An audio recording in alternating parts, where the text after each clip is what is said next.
ఆ గుడి నిర్మాణం వెనకాల ఎంత శాస్త్రం ఉంటుందో తెలుసా? దాని నుంచి ఎంత శక్తి ప్రజ్వలిస్తుందో తెలుసా? స్తుతులు, మంత్ర సంహితలు, పురాణాలు, స్థల పురాణాలు, వేదాలు, ధర్మాలు, ఆగమ శాస్త్రాలు, అలంకార శాస్త్రాలు, ఉపాసనా శాస్త్రాలు, దర్శనీయ నియమాలు, వీటన్నిటిని శోధించి శక్తిని నిక్షిప్తం చేసి కట్టేదే గుడి. అందులో ప్రతిష్ఠించే మూల విరాట్ ప్రాశస్త్యం తెలుసా?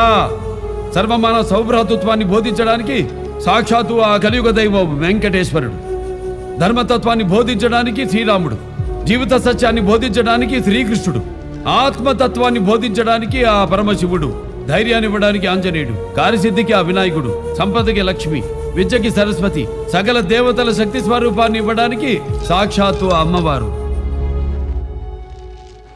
ఇంతమందిని మీ సంరక్షణ కోసం గుళ్ళల్లో ప్రతిష్ఠిస్తే ఆ శక్తి స్వరూపాలైన విగ్రహాలతో చెలగాట పడతారా?